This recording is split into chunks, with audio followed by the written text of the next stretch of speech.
Hello everyone. For this tutorial video, I like to give an explanation of what voltage and current means in an electric circuit, as opposed to the very vague theory I discussed in the last video. Again, using the marble in a tube analogy, it should be obvious that just because a circuit is present, the marbles will not magically flow by themselves. And the same exact problem comes up in electrical circuits. A circuit being hooked up does not automatically mean the electrons will flow. But rather, there must be a source of electrical pressure, and this is technically called a voltage, after the physicist Alessandro Volta. Fortunately for us, we already know that a difference in charges is what causes electrons to move, or the electrostatic force. And this same force explains what voltage is. Because if, for example, we rub wax and wool together to produce static electricity, and then put a conductive wire between these two objects, the electrons will flow smoothly through the wire, owing to the differences in charge between the two objects. And we can assume because, for example, air is a very good insulator or poor conductor of electricity, the electrons will naturally want to move through the metal.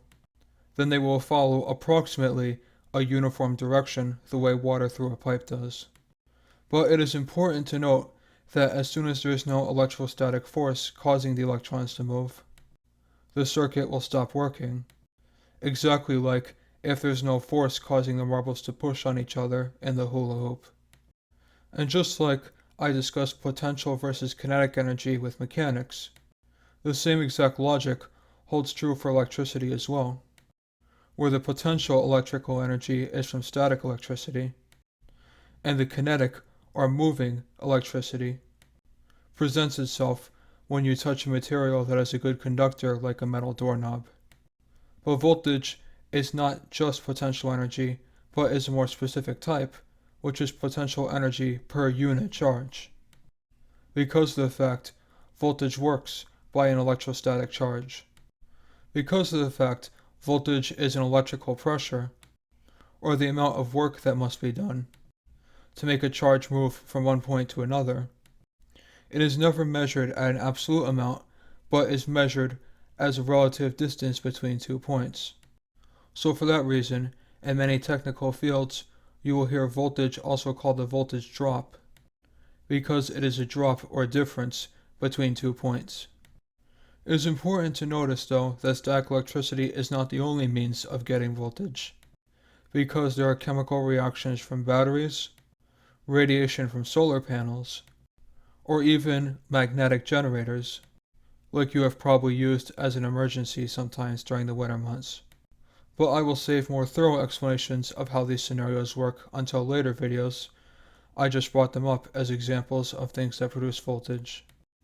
And just like there is a measurement for the potential energy between 2 points called voltage, there is a measurement for how quickly the electricity is flowing called current. Although the twist is that current is conventionally denoted with an I instead of a C, where I means intensity, because C means something else in electricity, which is capacitance. We can assume that greater voltage would cause greater current, exactly like how a greater force would cause an object to move faster in mechanics.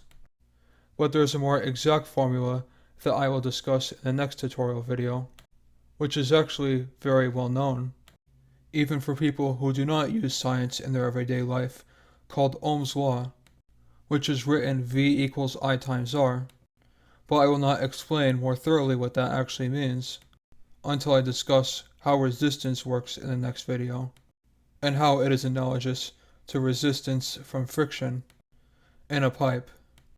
Don't forget to subscribe if you found this video informative, and make sure to see other tutorial videos, and follow me on either Facebook or Twitter for more content.